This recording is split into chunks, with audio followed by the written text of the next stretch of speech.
سورہ زمر آیت نمبر 23۔ اعوذ باللہ من الشیطان الرجیم، بسم اللہ الرحمن الرحیم۔ دیکھیں، ہم نے پچھلی آیتوں میں جو دیکھا تھا کہ اللہ کی کتاب اولو الالباب کے لیے نصیحت ہے، یعنی عقل مندوں کے لیے، سمجھنے والوں کے لیے یہ کتاب ایک نصیحت نامہ ہے۔ پھر اللہ نے فرمایا کہ اپنے سینے کو کشادہ رکھنا اسے سننے کے لیے، یعنی وقت نکالنا، سمجھنا، عمل کا وعدہ کرنا اور پھر عمل کر کے دکھانا۔ اب اللہ تعالیٰ فرماتے ہیں کہ آؤ اس کی اور تعریف سنو کہ اللہ نزل احسن الحدیث، اللہ تعالیٰ وہ ذات ہیں جنہوں نے نازل فرمائی یہ کتاب کی صورت میں تمہیں بہترین بات، احسن بہترین حدیث، اللہ کی کتاب قرآن مجید ہے۔ کتابہ یہ کتاب کی صورت میں ہے، متشابہہ، متشابہ ہم کہتے ہیں ملتی جلتی چیزوں کو بھی۔ تو قرآن میں جب ہمیں یہ بات ملتی ہے کہ اس کی آیتیں پچھلی کتابوں سے ملتی جلتی ہیں، اس قرآن کی آیتیں ایک دوسرے سے ملتی جلتی ہیں، لیکن اگر آپ آگے والی بھی ایٹریبیوٹ کو یا اس کی خاصیت کو دیکھ لیں تو اللہ نے فرمایا مثانی، یعنی یہ قرآن جو بہترین حدیث ہے یہ مثانی بھی ہے۔ مثانی تثنیہ، دو کی ٹرمنالوجی کو بھی مثانی کہتے ہیں۔ کپلز، پیر، اس کو بھی دو ہی ہوتے ہیں، یعنی دو کی ٹرمنالوجی یوز ہوتی ہے۔ اور پھر اگر اس کے براڈ اسپیکٹرم پر اس مثانی کا ترجمہ کریں تو آتا ہے بار بار دہرائے جانے والی جوڑا جوڑا آیتیں، یعنی اللہ تعالیٰ فرماتے ہیں کہ میں نے تم تک بہترین حدیث نازل کر دی ہے جو کہ کتاب کی صورت میں ہے، ملتی جلتی آیتیں ہیں پچھلی کتابوں سے، اور پھر اس کے جو ٹاپکس ہیں یہ دہرائے جاتے ہیں، جوڑا جوڑا ہیں۔ اور پھر کیا کیفیت ہوتی ہے مومنوں کی، تقشعر منہ جلود الذین، جب کوئی مومن اسے سمجھ کر پڑھتا ہے تو پروردگار فرماتے ہیں تقشعر، اس کے جو رونگٹے ہیں، بال ہیں، اس قرآن کے پڑھنے سے اس انسان کے رونگٹے، اس کی جلد پر جو ہیں وہ ڈر جاتے ہیں۔ آپ نے دیکھا کہ ہمارے ہاں یہ اردو کا بڑا ہی عام فہم انداز ہے کہ میرے رونگٹے کھڑے ہو گئے، کوئی گھبراہٹ، کوئی ڈر، اس کی بنا پر ہم اکثر کہتے ہیں میرے تو رونگٹے کھڑے ہو گئے۔ اللہ فرماتے ہیں کہ جو ترجمے سے سمجھ کر اپنی ذمہ داریاں اسے کیا کیا نظر آتی ہیں، اسے احساس دلاتی ہیں کہ تمہارے لیے اچھائی کی کیا ریوارڈز ہیں اور تمہاری برائی کس طرح تمہارے آڑے آئے گی، کہ کوئی اولیاء اللہ بھی تمہیں بچا نہیں سکے گا، تو رونگٹے کھڑے ہو جاتے ہیں ان لوگوں کی جلدوں کے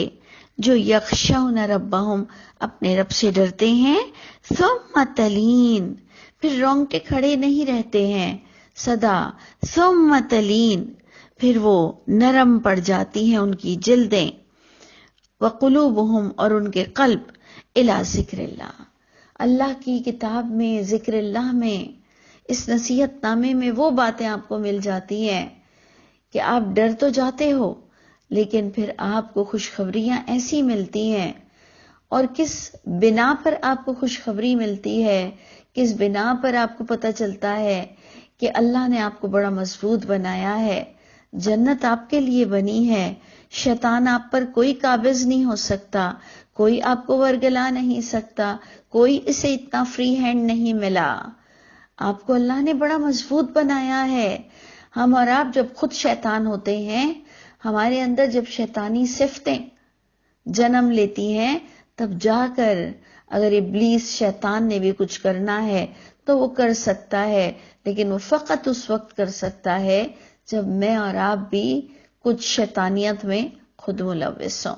تو جو یہ بات آ رہی ہے کہ اللہ کی کتاب پڑھ کر رونگٹے کھڑے ہو جاتے ہیں، لیکن پھر وہ نرم پڑ جاتے ہیں الی ذکر اللہ. اسے اتنی پیاری پیاری ٹپس ملتی ہیں، اسے اللہ کی ملاقات اتنی عزیز ہو جاتی ہے، وہ یہ یقین رکھ لیتا ہے کہ یہ قرآن اس کی ریزسٹنس سے آؤٹ نہیں ہے اور وہ بے شک 100% اس پر عمل کر سکتا ہے. تو خوشی کے مارے اور سکون کے مارے اس کی جلد نرم پڑ جاتی ہے. تو دیکھیں ہم نے یہی دیکھا پچھلی آیتوں میں بھی، اور آپ اگلی آیتوں میں بھی دیکھیے گا کہ بیسک عربک سیکھنا، اپنے اللہ کو خود جاننا، ڈرنا، پھر ایسی باتیں مل جانا کہ جس سے خوشی کا اظہار ہو، یہ ساری باتیں قرآن میں موجود ہیں. اللہ فرماتے ہیں ذالک ھدی اللہ.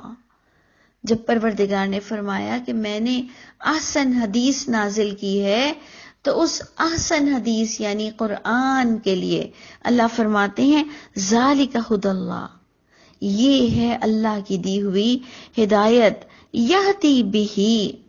وہ اللہ تعالی رہنمائی فرماتے ہیں، بہ واحد مذکر، کوئی اور کتابوں سے سوال نہیں ہوگا. میں قسم کھانے کو تیار ہوں، اللہ تعالیٰ آپ سے کسی اور کتاب کے بارے میں سوال نہیں کریں گے. پروردگار نے اس الہامی کتاب کو ہدایت کی کتاب بنائی ہے، اسے ہی سمجھ کر پڑھنے کا حکم ہے، اور اس کے مطابق عمل کرنا انشاءاللہ بہت آسان ہے عمل کرنے والوں کے لیے. اللہ فرماتے ہیں یہ اللہ کی ہدایت ہے، یہدی بہ، اس پر غور کیجئے. وہ اللہ تعالی ہدایت دیتے ہیں اس مذکر واحد کتاب کے ساتھ، جو کہ پچھلی کتابوں کو، جو پچھلی الہامی کتاب ہے اس کو تصدیق کرتی ہے، اور تمام پچھلی کتابیں بھی اس نیو ورژن یعنی قرآن پر اینڈ ہو چکا. اللہ فرماتے ہیں اس کتاب کے ساتھ اللہ تعالی رہنمائی فرماتے ہیں من یشاء. ہماری پوری زندگی اسی محنت میں لگ جائے کہ من یشاء کیا ہوتا ہے، کہ جسے اللہ چاہتے ہیں ہدایت دیتے ہیں اس کتاب سے، جسے اللہ چاہتے ہیں گمراہی دیتے ہیں، جسے اللہ چاہتے ہیں عزت دیتے ہیں، جسے اللہ چاہتے ہیں ذلیل کرتے ہیں. کیا اللہ تعالیٰ اپنی مرضی سے کرتے ہیں جبکہ اللہ تعالیٰ ہر چیز پر قادر ہیں؟ کیا اللہ تعالیٰ گمراہ اپنی مرضی سے کرتے ہیں یا اس کے کوئی لا ہیں، کوئی اصول ہے؟ آج آپ دیکھ رہے ہیں کوئی بھی چیز آپ کو کس طرح سے ملتی ہے، اس کے کوئی نہ کوئی اصول اور ضوابط ہیں. پھر جس اللہ کا ہم تعارف بار بار یہ کراتے ہیں الرحمن الرحیم، اور خاص جب ہم سورہ رحمان کو سٹارٹ کرتے ہیں تو ہم کہتے ہیں الرحمن علم القرآن. وہاں ہمیں بیسٹ ڈیفینیشن ملتی ہے کہ رحمان تو وہ ہے جو علم القرآن، جس نے قرآن کا علم دیا. اب جب کوئی انسان قرآن کو اس کے حق کے ساتھ نہیں پڑھتا، اس علم کا حق کے ساتھ فائدہ نہیں اٹھاتا، تو گویا اللہ کی رحمانیت اس پر ویلڈ کیسے ہوگی؟ وہ کیسے اس رحمانیت کا حقدار ہوگا جسے رب تعالیٰ نے علم دیا قرآن کا؟ وَعَلَّمَهُ الْبَيَانِ، پھر اللہ تعالیٰ نے اسے بیان کرنے کا بھی علم دے دیا اسی کتاب کے ذریعے سے. یہ اگر ہمیں 2-3 آیتیں سمجھ آ جائیں تو ہماری خوشی کی کوئی انتہا نہ رہے کہ مجھے اور آپ کو وہ خزانہ مل جائے، وہ ہم دریافت کر لیں. وہ خزانہ ہم کہیں ہمیں سمجھ آ گیا، کسی کو سمجھ آئے نہ آئے، اللہ تعالیٰ آپ کی میں بہت تھینکفل ہوں، آپ نے مجھے سمجھا دیا کہ قرآن کو سمجھنے سے ہمیں پتہ چلے گا اللہ کسے گمراہ کرتے ہیں، کسے ہدایت دیتے ہیں، کسے ذلیل کرتے ہیں، کسے رسوا کرتے ہیں. یقیناً اے میرے رب، آپ برائی اپنی طرف سے انیشیٹ نہیں کرتے ہیں، بلا شبہ آپ نعمت شروعات خود کرتے ہیں، لیکن ذلیل کرنا اور رسوا کرنا اللہ خود سے شروع نہیں کرتے جب تک کہ انسان اس کا حقدار نہ ہو جائے.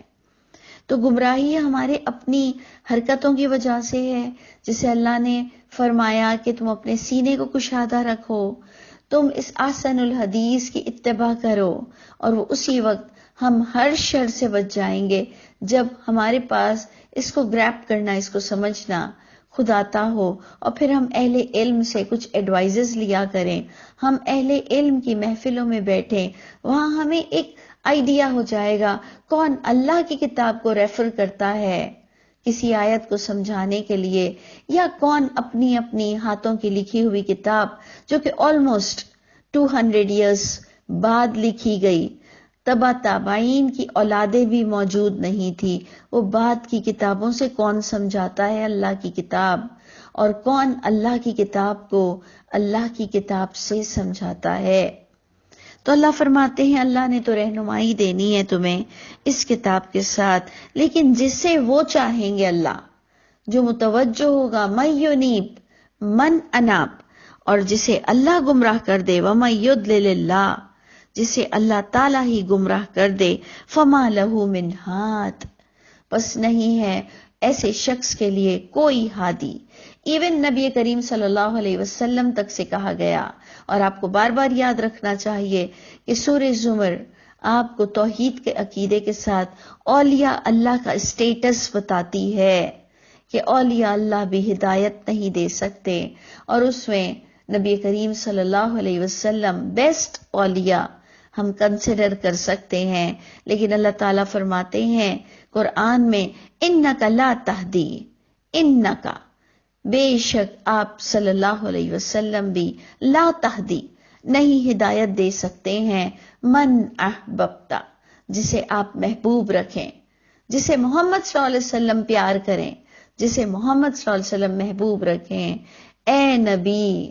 انکا لا تہدی من احببتا، آپ بھی اس کے دل میں ہدایت نہیں دے سکتے، کیونکہ یہ ہدایت کا معاملہ تو بندے اور اللہ کے درمیان کا ہے۔ جب تک وہ اللہ کی کتاب نہیں کھولے گا، جب تک وہ شرح صدر نہیں کرے گا، جب تک وہ وقت نہیں نکالے گا، جب تک اس کے پاس کانفیڈنس نہیں ہوگا، اللہ اس کی تقدیر نہیں بدلیں گے، اور پھر وہ اپنی بری تقدیر اللہ پر نہ ڈالے۔ اللہ نے تو ہر انسان کی تقدیر میں جنت لکھی ہے، یہ میں بڑے ہی اعتماد کے ساتھ کہہ سکتی ہوں کہ اللہ تعالیٰ نے ہر انسان کی قسمت میں جنت لکھی ہے، لیکن وہ اپنے عمل سے اپنی جنت کو ضائع کرتا ہے۔ اللہ تعالیٰ مجھ کو اور آپ کو بھی بدبخت ہونے سے بچا لے۔ تو اللہ فرماتے ہیں جسے وہ چاہے ہدایت دیتے ہیں، جسے وہ چاہتے ہیں گمراہ کرتے ہیں۔ تو انشاءاللہ اللہ کرے کہ ہم ساری زندگی یہ اصول کو ڈھونڈتے رہیں۔ اب اللہ فرماتے ہیں کہ ایک اور بات بڑی پیاری، افمن یتقی بوجہہ سوء العذاب یوم القیامہ، افمن کیا پس جو شخص یتقی وہ اپنے اعمال کی وجہ سے روکے گا، بچے گا اس اللہ کے عذاب سے قیامت کے دن، یعنی کیا ایک شخص جو روکتا ہے اپنے چہرے کو سوء العذاب برے عذاب سے، کیسے انسان روک سکتا ہے برے عذاب سے؟ یقیناً اچھے اعمال، عقیدہ، یہ تمام چیزیں انسان کو بہترین اقدار، بہترین قسمت عطا کرتی ہے۔ اللہ فرماتے ہیں کیا وہ اس کے قابل ہو سکتا ہے جو ایک انسان بالکل غافل، بالکل ہی اس کو کوئی فرق نہیں پڑتا کہ اللہ اسے کیا سمجھا رہے ہیں، اسے صرف علماء سے نو اور یس کا فتویٰ لینے کی عادت ہو گئی ہے، اسے شارٹ کٹ اختیار کرنے کی عادت ہو گئی ہے۔ پھر سب سے بڑا ظلم تو ہمارے ساتھ یہ ہوا ہے کہ ہمیں یہ بات سکھا دی گئی کہ جو آپ کو غلط فتویٰ دے گا تو اس کا وبال، اس کا گناہ اس غلط فتویٰ دینے والے پر ہے۔